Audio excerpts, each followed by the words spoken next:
Sejam bem-vindos a todos vocês que estão aqui. Hoje é dando a sequência do encontro de ontem, né, que nós tivemos, sobre o Sistema Monetário Internacional. Nós vamos tratar especificamente hoje do Sistema Monetário Internacional correspondente ao período do padrão ouro e os seus problemas. Antes, porém, fazer essa introdução aqui sobre essa questão mais conceitual e abstrata, né, dos sistemas, né, monetários internacionais. E lembrando que ontem, na introdução, né, na primeira parte do capítulo, nós tínhamos visto a discussão sobre como é que é possível fazer essa relação entre os sistemas monetários internacionais e o estudo dos países de forma individual. Primeiro, se refere à questão que, mais recentemente, os países estão muito mais interligados. E segundo é que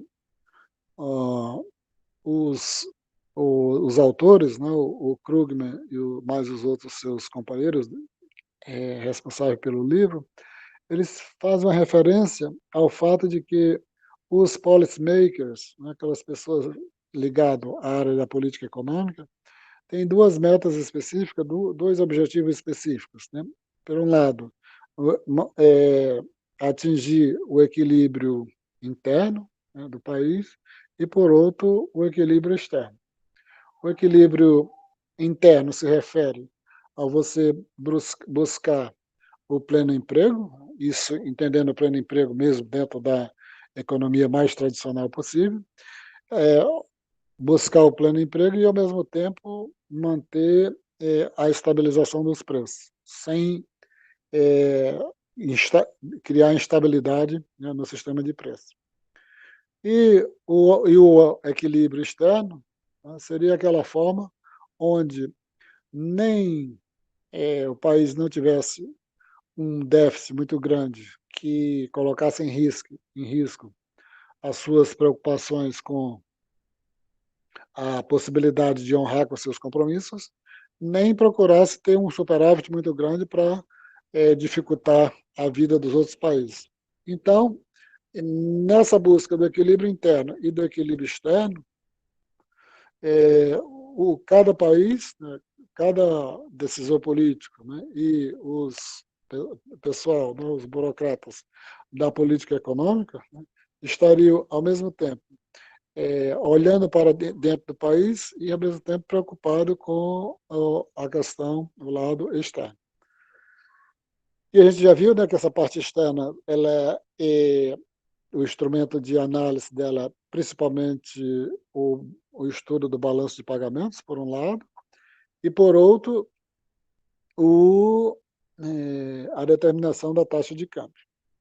Dito isso, né, vindo aqui para essa questão dos sistemas monetários internacionais, ele vai incorporar uma discussão que é muito interessante sobre os dilemas, né, que os agentes de política econômica eles se deparam ao longo do tempo, né? Porque como é da intenção, né, e de todas as pessoas que estão no governo, o objetivo é resolver todos os problemas possíveis, tá? Considerando que, para resolver esses problemas, você tem esses limites, né, de mirar a perspectiva do equilíbrio interno e mirar a perspectiva do equilíbrio externo. Quais são os instrumentos que os governos têm para trabalhar com isso? A política fiscal, a política monetária e a determinação da taxa de câmbio. Então, esses três aspectos, né, os diversos governos, ao longo do tempo, eles trabalham de forma diferente, combinando esses três instrumentos de forma diferente, de acordo com os diferentes regimes cambiais, né, que rege o sistema global, o sistema econômico global, a coordenação global, e o regime cambial interno de cada país. Né? Então, deixa eu ver aqui se aqui na frente tem essa. Tá. Então, ele diz, o responsável pelas decisões políticas em uma economia aberta encara um trilema monetário inescapável ao escolher os arranjos da moeda que os permite atingir melhor suas metas de equilíbrio interno e externo. É óbvio que quando a gente escuta falar nesse negócio de lema, é muito raro nós falarmos sobre trilema. E sim, é muito comum, mais convencional, nós conhecermos a palavra dilema. Você tá num dilema. Se você fizer uma coisa, se você fizer uma escolha por uma coisa, não dá para, ao mesmo tempo, você atender a outra. Se você, né, vamos dizer assim, vai se dedicar a ler mais, tá vendo? Você tem de deixar de assistir mais TV. Se você, aí tem vários exemplos, né, que podem ser utilizados no cotidiano, né, de cada pessoa. Mas aqui está colocado na questão do trilema, dizendo o seguinte: se os governos, se é possível, eles, ao mesmo tempo, terem, tá, o domínio, tá, dos três pilares dele da política econômica, né? Política fiscal, política monetária e a determinação da taxa de câmbio, e, ao mesmo tempo, conseguir manter o equilíbrio interno e externo. Vimos como um país fixa, né, a taxa de câmbio da moeda sobre quando ele fixa, né, a taxa de câmbio da moeda, ele abre mão do controle sobre a política monetária nacional. Primeiro, né, você fazer essa referência. Se um país ele fixa uma taxa de câmbio, o regime cambial é fixo, automaticamente ele perde a autonomia da política monetária.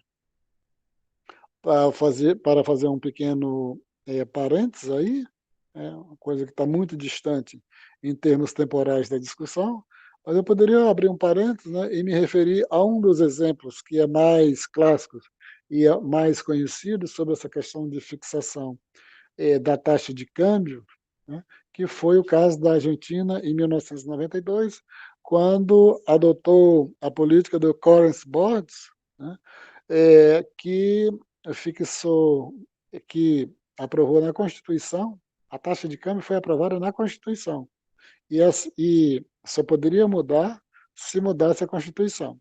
E isso, né,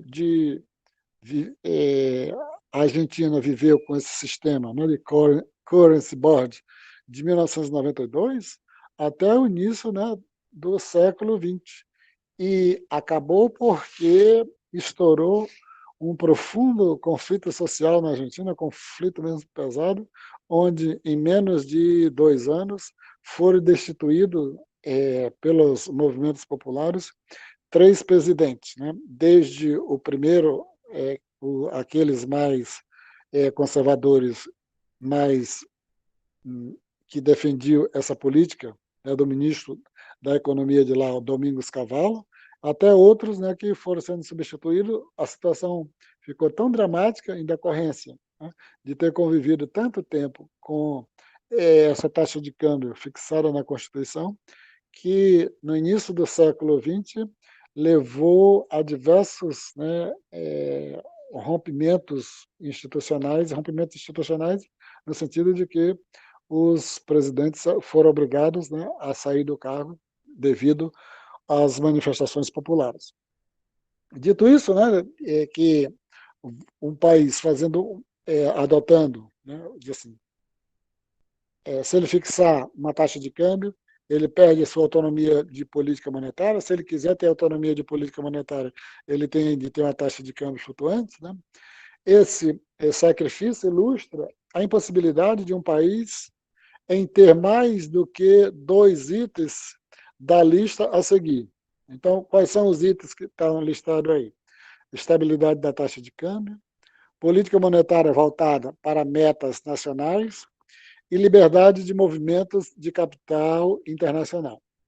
Então, bastaria, aqui nós estamos numa sessão específica antes, né, da questão de discutir a questão do padrão ouro, né, que está muito longe ainda, né, do período que nós estamos aqui, nesse período de quase 50 anos de câmbio flutuante, né? Estamos com 47 anos, 46, 47 anos de câmbio flutuantes. Mas, né, tem que estar lá atrás ainda, mas esses três itens aí também pode ser perfeitamente utilizado para os diversos regimes monetários internacionais, padrão monetário internacional, né? Ou seja, se quer falar alguma coisa hoje, tem de considerar essas três dimensões, esses três aspectos aí, né? A necessidade de lidar com a taxa de câmbio, a necessidade de você ter ou não uma autonomia na sua política interna, de poder enfrentar ou não o desemprego,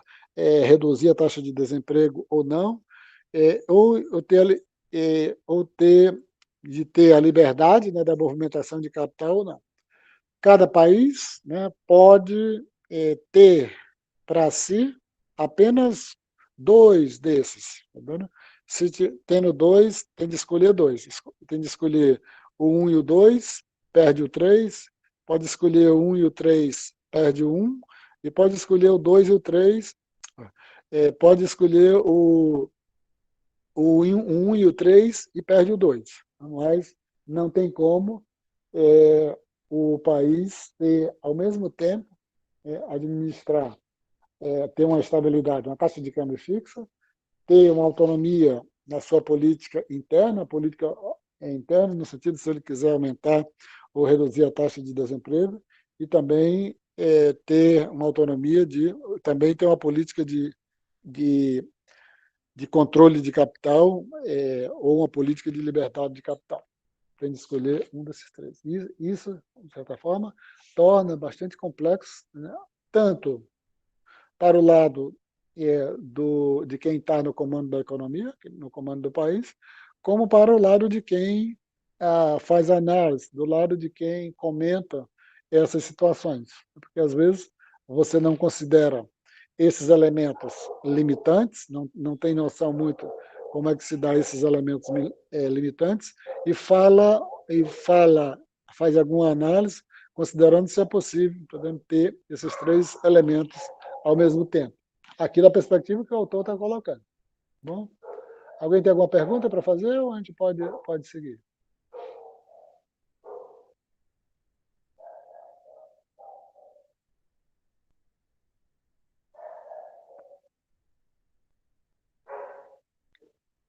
Aí ele, de forma resumida, né, está aí colocado os três elementos colocados no vértice de cada um do triângulo: estabilidade da taxa de câmbio, liberdade de fluxos financeiros e autonomia, né, da política econômica. E você pode ter, né, aí se você pegar dentro das partes internas, né, taxa de câmbio flutuante, taxa de câmbio fixas ou, né, o controle dos controles financeiros. Mais importante aí, olhar a questão do trilema, está nas pontas, né, do triângulo. Então, desse primeiro ponto que ele se refere, né, só a respeito, né, da questão do trilema, está se referindo a todos aos sistemas monetários, né? Pode ser os de um século atrás, pode ser o de hoje, pode ser o de pós Segunda Guerra Mundial. Todos eles estavam colocados nessa situação. Isso significa que quando alguém observar o padrão ouro, né, já olha lá o que era possível cada governo fazer ou não. Quando verificar o padrão monetário internacional pós Segunda Guerra Mundial, já é possível, né, observar quais são os dois instrumentos que os governos podem, e eles têm controle, né, se é a taxa de câmbio, se é o controle de capitais ou se é a política interna. E o atual regime também. Então, verificar aqueles os três aspectos básicos, né, daquele triângulo lá, onde os governos só podem ter o controle de dois, aquele colocado como o trilema, né? E se você, essa questão do trilema, só fazer uma pequena observação aqui, essa questão do trilema, ela vem de um desenvolvimento, né, de um autor chamado Triflin, né, que ele tratou como uma questão do dilema, né, da política monetária internacional, e não como trilema. Com os avanços, essa questão do Triflin era logo depois, né, da Segunda Guerra Mundial, ali pelos anos 50 e 60, e com os aperfeiçoamentos, né, passaram a fazer uma análise a partir, né, dos três elementos: câmbio, controle de capital e a política monetária. Então, vamos ver assim, vamos para o item de hoje, a política macroeconômica internacional sobre o padrão ouro, 1870 e 1914.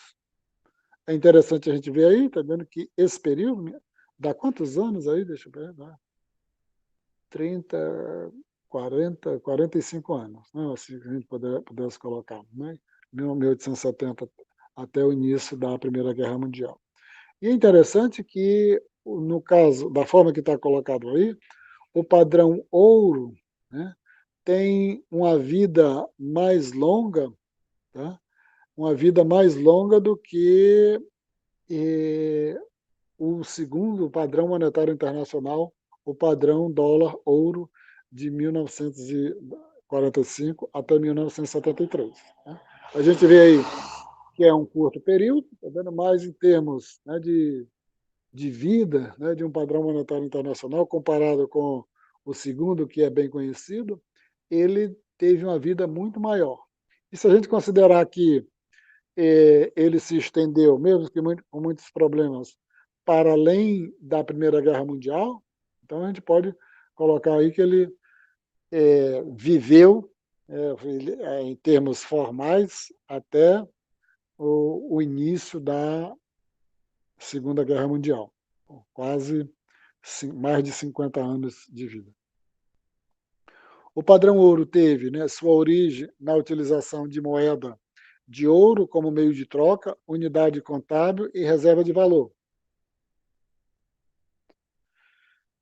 Aí no sentido, né, de você falar que você passava a utilizar, né, o ouro, né, é, pe, pela, com as três funções da moeda, né, unidade de conta, o meio de transação e reserva de valor. É claro que até o Krugman, né, e os seus companheiros vão dizer que isso existiu bem antes, né, do padrão ouro, mas só que a partir da Inglaterra é que passou a ser instituído a partir de final da década de 1860 para o início dos anos de 1870, passou a ser instituído formalmente o padrão ouro. E é interessante que, se você for lá no, no, no museu do Banco Central da Inglaterra, né, e é um museu especializado nessas questões, né, você vai ter a oportunidade de ver toda essa história. E, né, só abrindo um parênteses, né, que não tem só coisas antigas lá, e lá tem uma máquina, né, que nós, quando fomos lá, a gente fica, uma máquina com alavanca, que você fica graduando, né, utilizando o conceito de metas de inflação, mexeu na taxa de juros de tal, quanto é que é a inflação, tudo, né, coisa da mecânica mesmo, muito interessante. Mas, no caso lá, tá vendo? Você verificar essa questão do padrão ouro, né? Está todo descrito lá quando começou, e as principais pessoas que eram responsáveis, né? Tem até o Newton, né, como teve um cargo importante, né, na parte da administração da econômica financeira de, da Inglaterra, né? Ele tem até e aí eu não sei qual era o cargo, tá vendo? No entanto, tanto na biografia dele como na história financeira da Inglaterra, sempre ele é mencionado devido a esse cargo que ele ocupou. Ah, e aí, tá dando essas funções do ouro, é que você dizer o seguinte, né, ele passou a ter isso, mas como era que na realidade funcionava, que ele vai dizer assim, passou a funcionar a partir de quando e como é que isso, né, ah, como era que pode ser expresso o fundamento do padrão ouro. Né? Antes só ler essa parte aí, né, o padrão ouro como uma instituição legal data de 1819, quando o parlamento britânico anulou as restrições de longo prazo na exportação de moedas e barra de ouros da Grã-Bretanha. Mais tarde, né, no século XX, outros países passaram a adotar, também no início do século XX, bem no início, quando ainda estava em plena vigência o padrão ouro, os Estados Unidos, a Alemanha, o Japão, um pouco a França também, mas a história da França tem uma vinculação menor com o padrão ouro, mas eles também faziam essa vinculação do controle, né, da taxa de câmbio deles com a reserva de ouro. E Londres tornou-se naturalmente o centro do sistema monetário internacional construído sobre o padrão ouro. Aí tem o aspecto, né, que eu tinha falado no encontro de ontem, é que o padrão ouro essencialmente corresponde ao período no qual a Inglaterra era o império do mundo, a Inglaterra era o país hegemônico do mundo. Interessante porque quando passa para os padrões monetários internacionais, os outros, vai corresponder a outros países, né, que vão passar a ocupar esse papel que a Inglaterra ocupou até o princípio, né, da Primeira Guerra Mundial.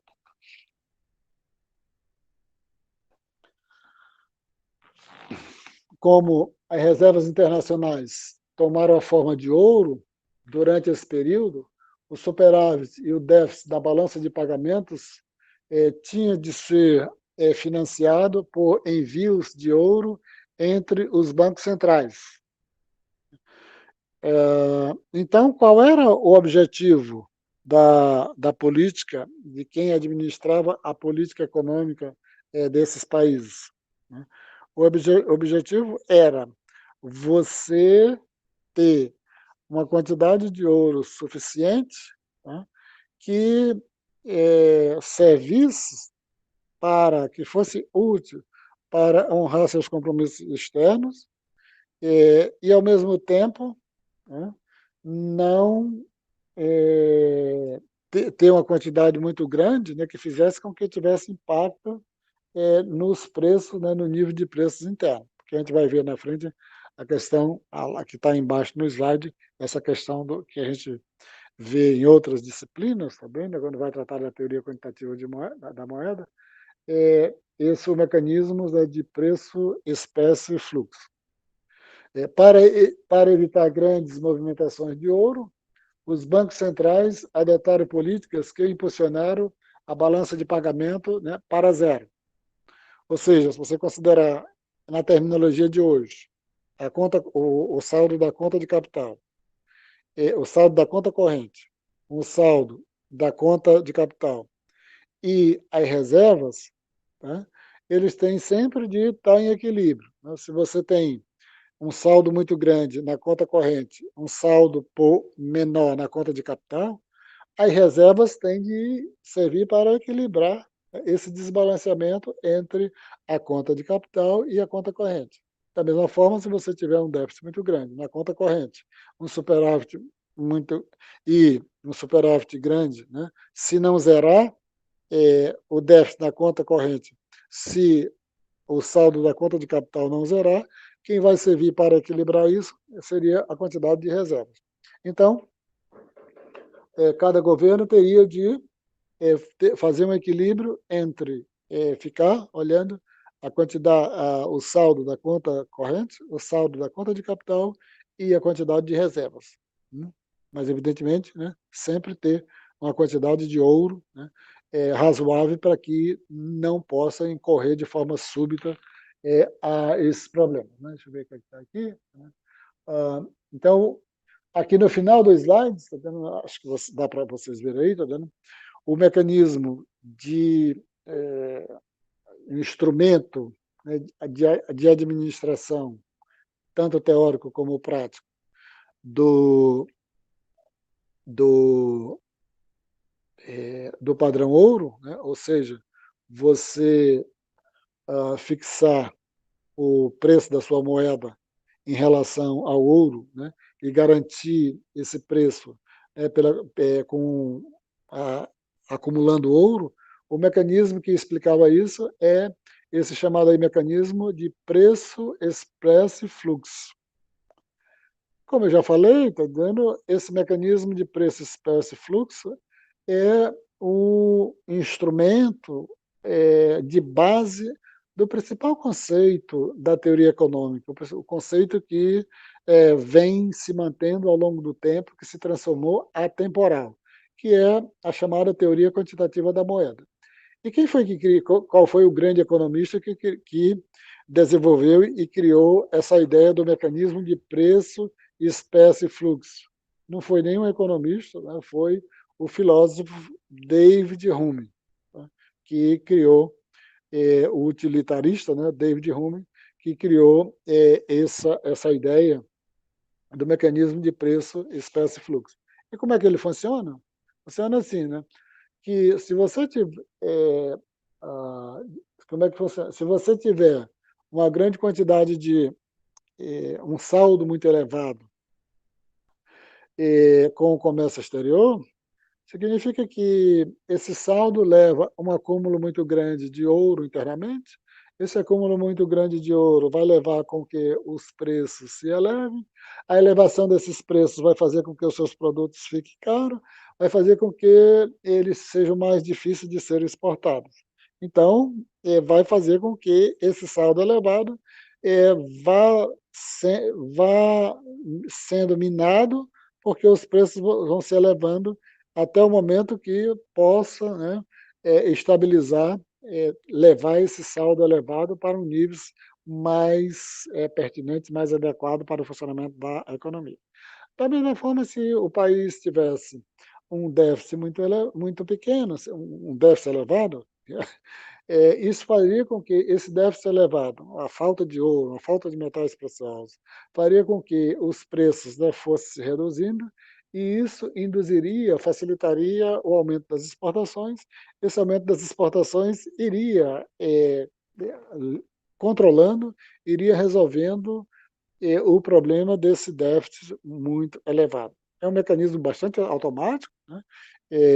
E que cada país, cada controlador da política econômica, né, poderia ficar sentado esperando que a economia se seguiria, né, para um ponto de equilíbrio em função desse mecanismo de preço, espécie e fluxo, que saldo muito elevado eh, tende, tenderia a elevar os preços internamente, dificultaria as exportações, dificultando as exportações, iria baixar esse saldo muito elevado.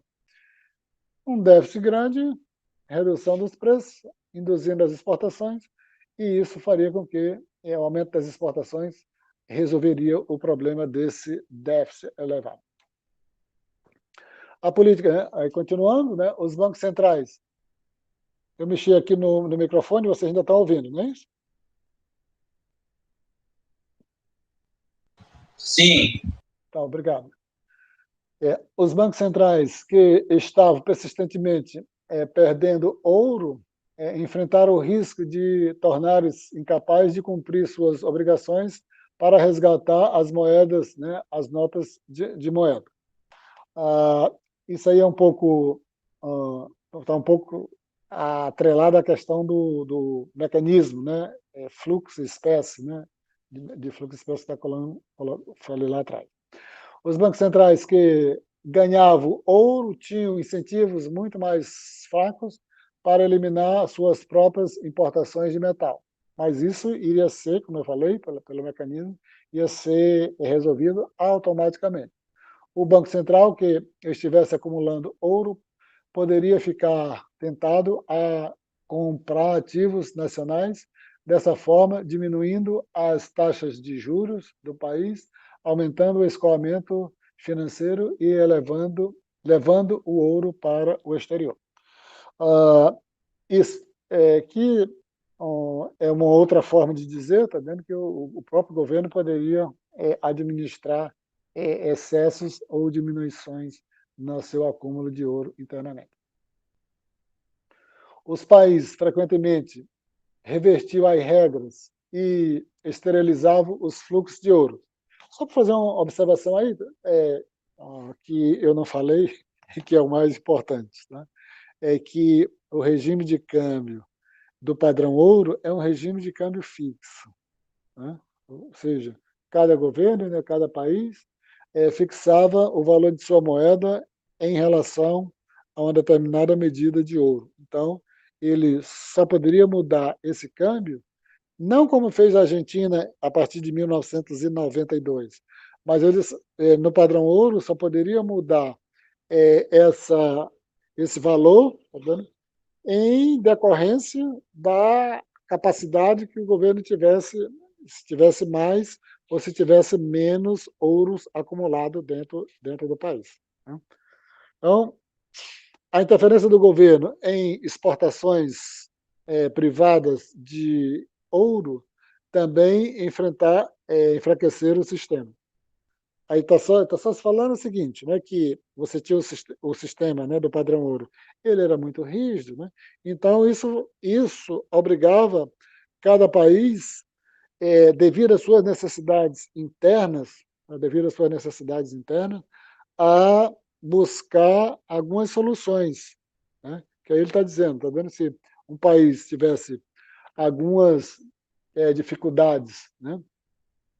De algumas dificuldades, eles poderiam ter necessidade de exportar ouro, né? Enfraqueceria o sistema, ou se tivesse tivessem boas situações, tenderiam a ainda acumular mais ouro. Ele está colocando isso aí, ou seja, que as maiores dificuldades ou melhores facilidades faziam com que induziria os governos a infringir as regras do sistema, né, do padrão ouro. Deixa eu só ver um negócio aqui.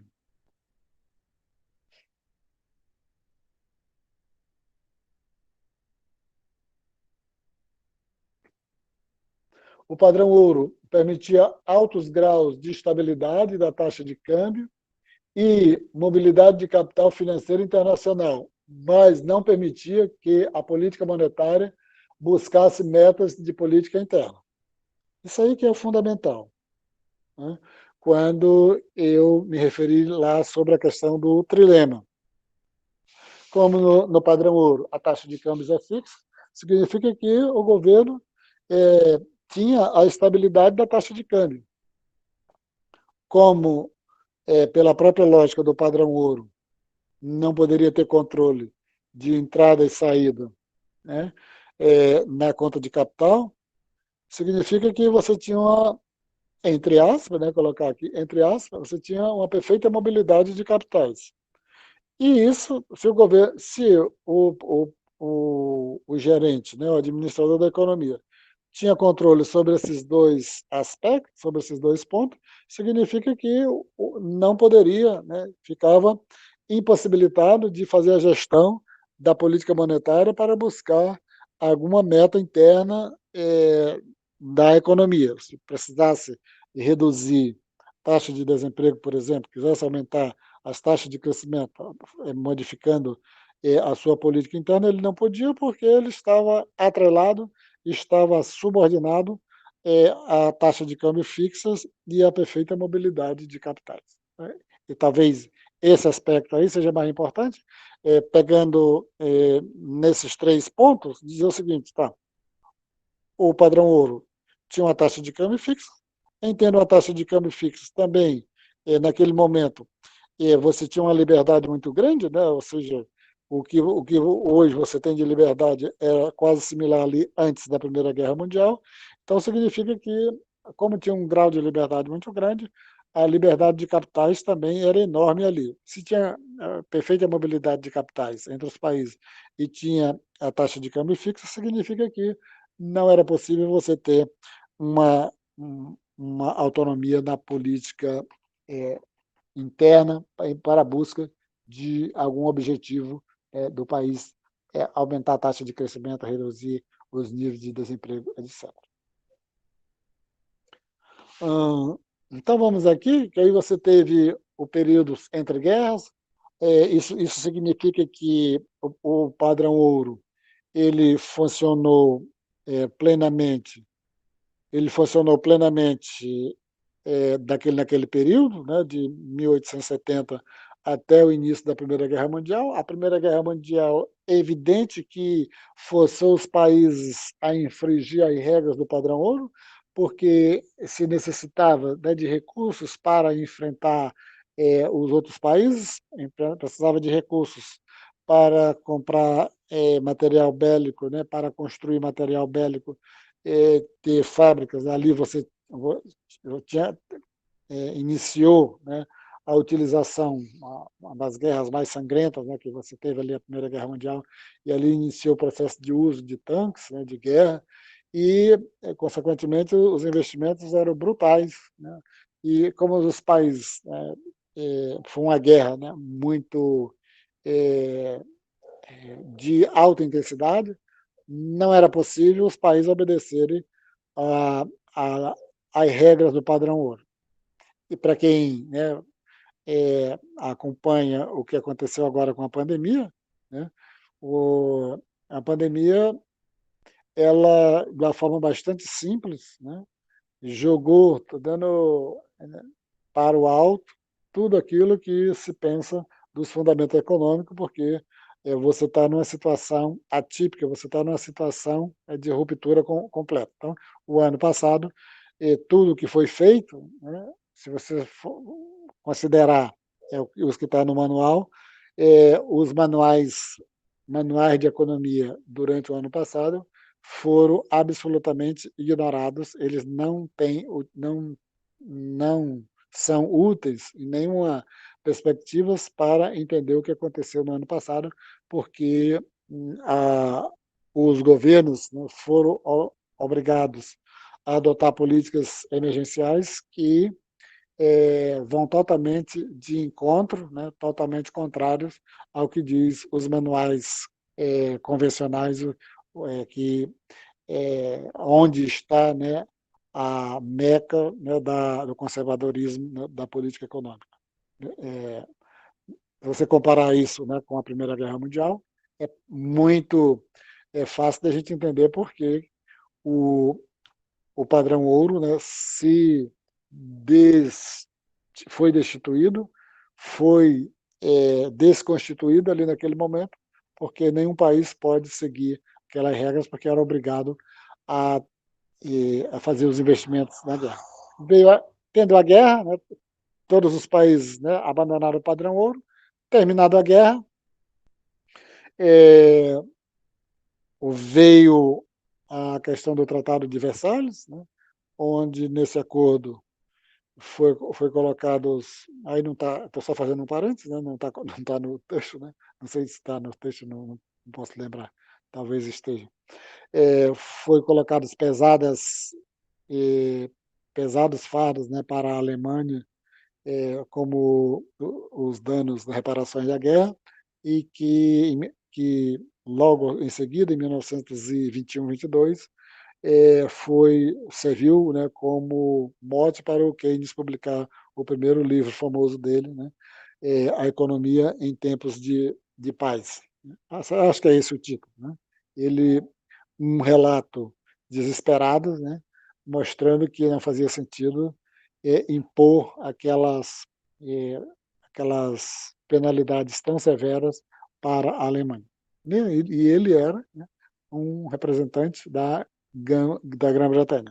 Só adicionando aí, para fechar o parênteses, nada melhor, ou ele foi uma pessoa privilegiada nesse sentido, porque ele participou tanto das primeiras negociações para o acordo do final da Primeira Guerra Mundial, né, do Tratado de Versalhes, como das negociações para, no final da Segunda Guerra Mundial, né, nos acordos de Bretton Woods, na reunião de Bretton Woods, que foi realizada no final de 1944. Então, isso, né, tudo serve, né, como eh, para, né, o acompanhamento da vida dele dessa perspectiva, tá dando, serve para a gente entender o quanto ele tinha esse lado prático, né, de, e real, né, de análise da economia para trazer aqueles os insights teóricos dele, originais, que ele conseguiu fazer nos livros, dele mais teóricos, né, ah, além desse de Economias em Tempo de Paz. Aí você teve a estagnação britânica, né, na década de 20, né, acelerou o declínio de Londres como o centro financeiro líder mundial. Então já coloca um aspecto dando como eh, o que levou eh, a Grã-Bretanha a perder a sua liderança econômica, não em termos de magnitude, porque na passagem do século XIX para o século XX, naquela passagem ali, coincidiu já com o momento que, em termos numéricos, a economia dos Estados Unidos já estava superando a economia da Grã-Bretanha. No entanto, em termos de poder político, a Inglaterra só passou a perder isso mesmo após a Primeira Guerra Mundial, e que foi ainda acelerado ainda mais devido à grande estagnação, né, que ela foi alvo ali depois da guerra, né, e principalmente, né, no entorno de 1929 e o início da década de 30. O controle da depressão continuou, né, muitos países renunciaram ao padrão ouro e permitiriam que suas moedas flutuassem no mercado cambial estrangeiro.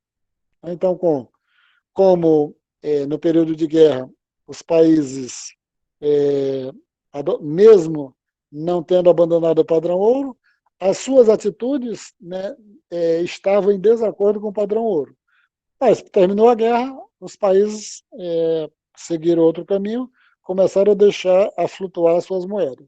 No entanto, né, 5 ou 6 anos depois, passou a ter uma onda, né, no qual, um a um, esses principais países, a Inglaterra, os Estados Unidos, a França, etc., ali em 1924, 25, eles começaram a se organizar no sentido de retomar o padrão ouro nos termos como funcionava antes da Primeira Guerra Mundial.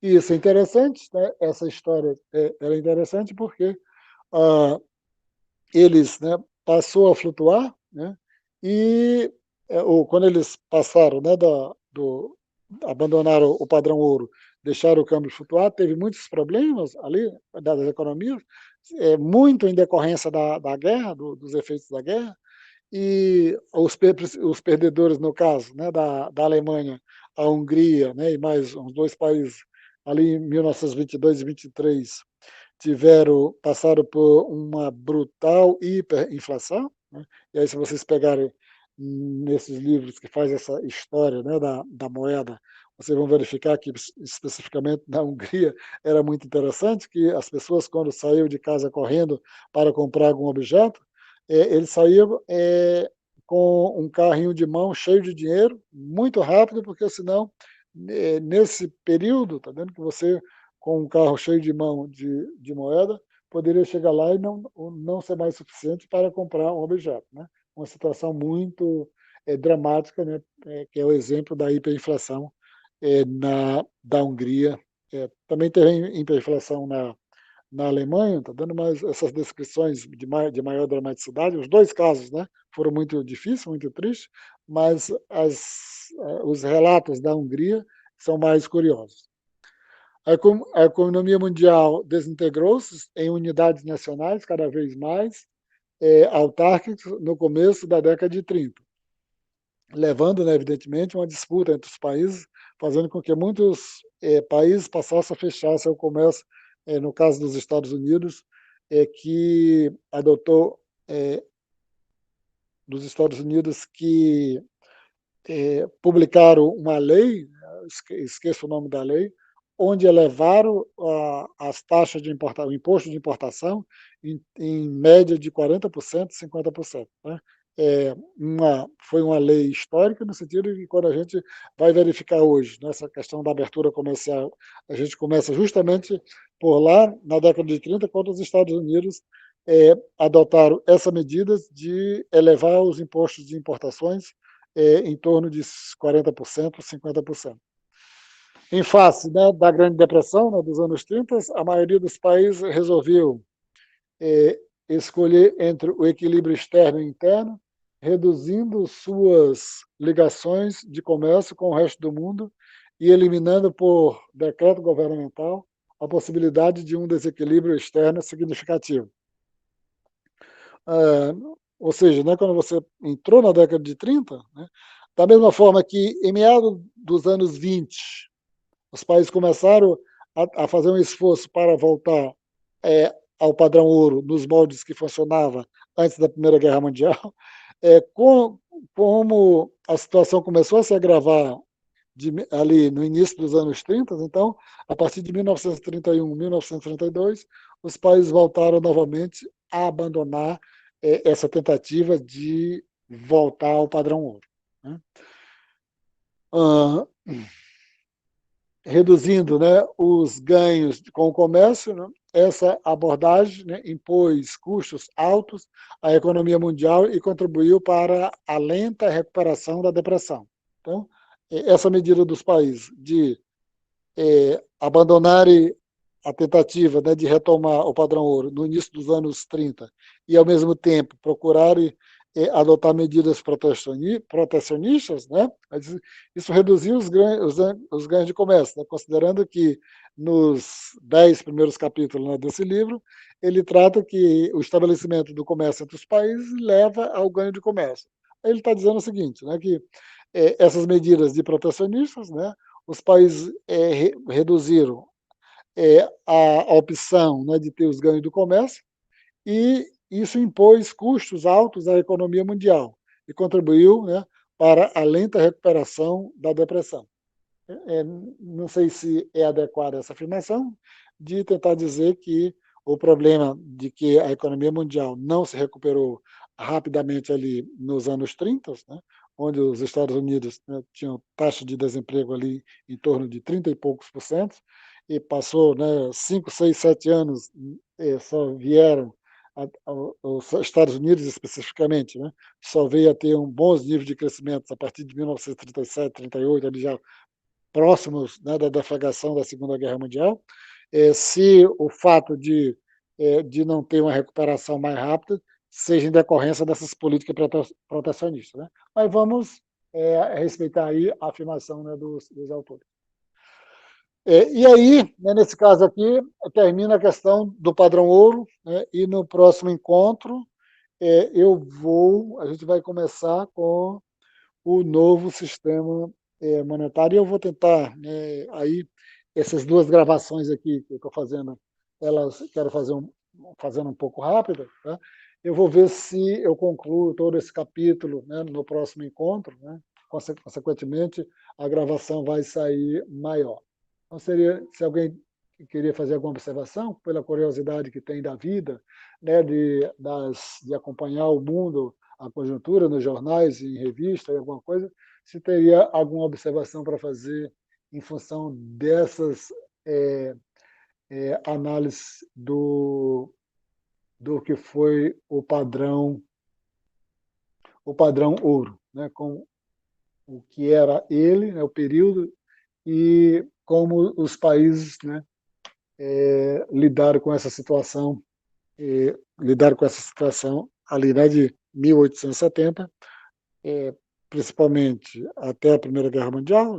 Veio a Primeira Guerra Mundial, e o período entre guerras, né, foi de indecisão, mas que finalmente, né, boa parte já do período dos anos 30, né, um a um, cada país passou a abandonar de forma definitiva, né, o padrão ouro. Alguém tem alguma observação para fazer? Alguma pergunta? E como amanhã a gente não tem uma certa folga, eu vou ter um tempo suficiente já para colocar as atividades de vocês referente a esse capítulo na plataforma. Aí que vocês que estão acompanhando a disciplina, né? Não sei se todos vocês aqui, os 8, né, que estão aqui, estão fazendo as atividades, né, que vão chegar até o final, mas espero que sejam esses 8 que estejam fazendo as atividades. Posso desligar, gente? Pode, professor. Pode, professor. É isso aí. Pode. Muito obrigado. Pode.